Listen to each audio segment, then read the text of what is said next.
Hello दोस्तों, आज हम बात करने वाले हैं एक ऐसे हथियार की जिसे राक्षस कहने में भी कोई गलत बात नहीं होगी, क्योंकि यह ऐसा हथियार है जिसके सामने सारे हथियार फीके पड़ते नजर आते हैं। और आपको बता दें कि अगर भारत की सेनाओं के लिए एक ऐसा हथियार अगर आपको चुनना है जिसके आगे सब फेल है, तो वह सिर्फ एक ही हथियार हो सकता है और वह है B2 स्टेल्थ बॉम्बर। क्योंकि सिर्फ एक यही हथियार है जिसे आप लिटरली राक्षस की भी संज्ञा दे सकते हो। इसके आगे सारे हथियार फेल है, क्योंकि आपको बता दें कि इसी हथियार का इस्तेमाल अब अमेरिका चीन के खिलाफ कर रहा है। जैसा कि आप सबको पता है कि अमेरिका के चुनाव करीब आते जा रहे हैं, लेकिन इस बीच जैसे जैसे चुनाव करीब आते जा रहे हैं वैसे वैसे आप देख रहे होंगे कि अमेरिका चीन के खिलाफ अल्ट्रा एग्रेसिव मोड में आते जा रही है।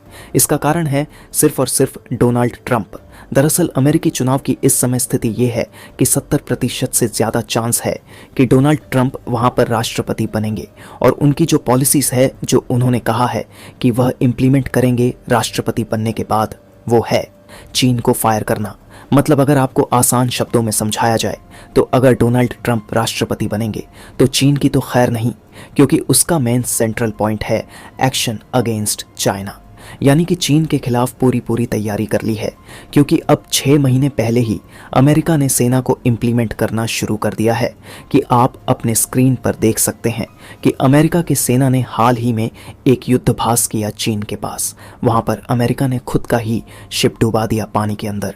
जी हाँ, इस शिप का नाम था USS डबक, एक एम्फीबियन शिप था, और इस शिप के ऊपर अमेरिका ने अपने राक्षस हथियार को, मतलब B2 स्टेल्थ बॉम्बर को उसके ऊपर रखकर हमला किया।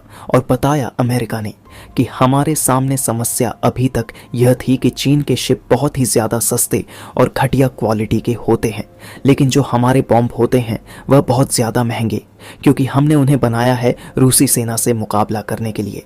अब आप जानते हैं कि रूस के हथियार कितने ज़्यादा हाई क्वालिटी के होते हैं और बहुत शक्तिशाली होते हैं, इसलिए उनके खिलाफ आपको बम भी उस क्वालिटी के बनाने पड़ते हैं। लेकिन चीन के मामले में ऐसा नहीं है, क्योंकि चीन के राष्ट्रपति शी जिनपिंग अपनी सेना को हर साल $300 बिलियन का बजट दे रहे हैं, और उसकी मदद से चीन पिछले 8 सालों में इतनी ज़्यादा शिप बन चुका है कि आज के तारीख में संख्या बल के मुकाबले दुनिया में सबसे ज़्यादा नौसेना चीन ही रखता है।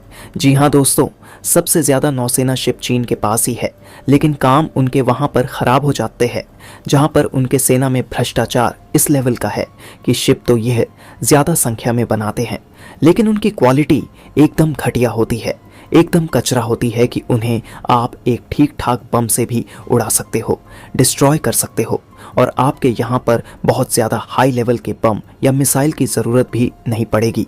इसलिए अमेरिका सेना ने अपनी रणनीति भी ऐसे ही बना ली है।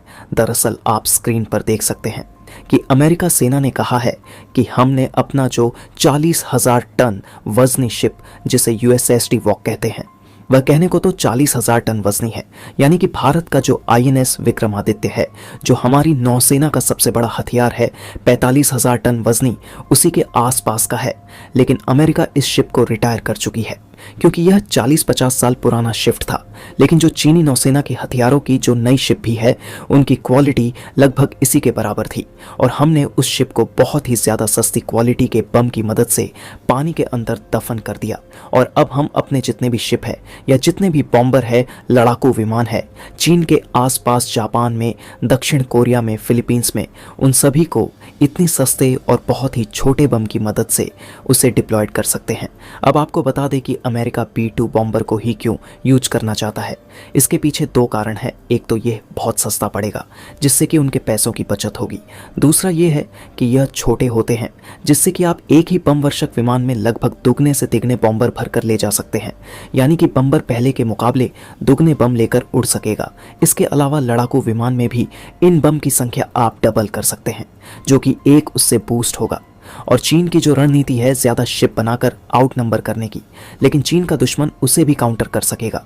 और आपको बता दें कि यह चीन के लिए डायरेक्ट खतरा है, और डोनाल्ड ट्रंप के राष्ट्रपति बनने के बाद चीन की तो लंका लगने वाली है। और मेरे हिसाब से मुझे ऐसे लगता है कि अब भारत को भी कमर कस लेनी चाहिए, क्योंकि जैसे ही डोनाल्ड ट्रंप राष्ट्रपति बनते हैं तो भारत और अमेरिका दोनों मिलकर चीन की जबरदस्त घेराबंदी करेंगे। वैसे तो भारत अमेरिका के साथ नहीं भी मिला, और अमेरिका ने चीन को अच्छे से सबक सिखा दिया, तो जीत तो भारत की भी है। वैसे आपकी क्या राय है, हमें कमेंट बॉक्स में जरूर बताएं। वीडियो पसंद आई है तो लाइक करके अपने मित्रों तक इसे शेयर करें और इस चैनल पर नए हो तो चैनल को जरूर सब्सक्राइब करें। हम आपसे मिलते हैं इसी तरह की इंफॉर्मेटिव वीडियो के साथ।